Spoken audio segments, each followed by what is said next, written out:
India, जहाँ गाय को माँ कहा जाता है, जहाँ गाय के नाम पर इंसान इंसान की जान ले लेता है। इंडिया, जहाँ गौ रक्षक के नाम पर खून बहाया जाता है। पर एक ऐसा फैक्ट, एक ऐसा सच जिसके बारे में कोई कभी बात नहीं करता। India is the second biggest beef exporter in the world after Brazil.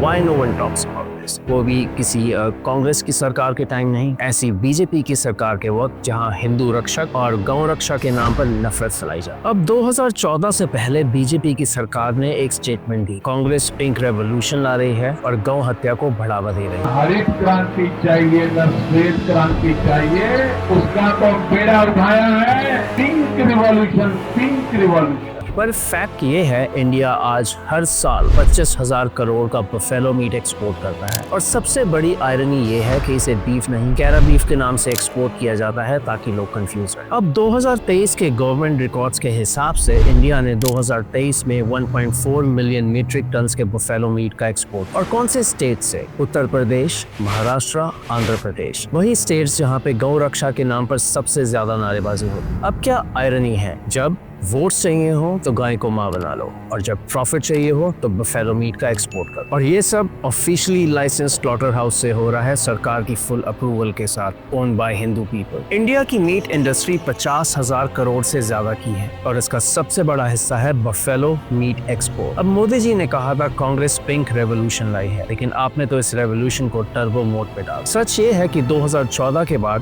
Beef export कभी रुका ही नहीं, सिर्फ बढ़ता गया। तो क्या यही है सबका साथ सबका विकास, या फिर सबका धोखा सबका विनाश? अब ये वही गाय है जिसकी तुम पूजा करते हो, जिसके नाम पर तुम इंसानों का खून बहाते हो, पर जब उसका मीट कंटेनर में पैक होकर दुबई और मलेशिया जाता है, तब हमारी पॉलिटिशियंस, हमारी सरकार और गौ रक्षक साइलेंस मोड पर चले जाते हैं। गाय सिर्फ तभी माँ होती है जब उसके पास कोई दलित या मुस्लिम दिखाई दे, तब हमारी सरकार और गौ रक्षक एक्टिवेट हो जाते हैं और व्हाट्सएप फॉरवर्ड पर लिंचिंग स्टार्ट हो जाती है। पर वही गाय जब upper caste owned slaughter house में कटती है, उनका मीट मलेशिया और दुबई जैसी कंट्रीज में एक्सपोर्ट होता है, तब कोई सवाल नहीं उठा, ना गौ रक्षक ना ये सब। अब मतलब बिल्कुल साफ है, जब सरकार को गाय के नाम पर वोट चाहिए होते हैं तो गाय माँ बन जाती है, पर जब सरकार को पैसा कमाना होता है वो एक कमोडिटी बन जाती है। अब एक तरफ सड़क पर भूखी गाय प्लास्टिक खा रही है, दूसरी तरफ लोग मंदिर के बाहर उसकी पूजा कर रहे हैं, और तीसरी तरफ वही गाय कट कर प्रोसेस्ड कैरा बीफ बनकर फॉरेन बायर्स की प्लेट में जा रही है। ये देश नहीं, ये धर्म के नाम पर चल रहा एक बचरी स्कैम है। अब सवाल एक छोटा सा है कि इंडिया गाय की भक्ति करता है या फिर उसका एक्सपोर्ट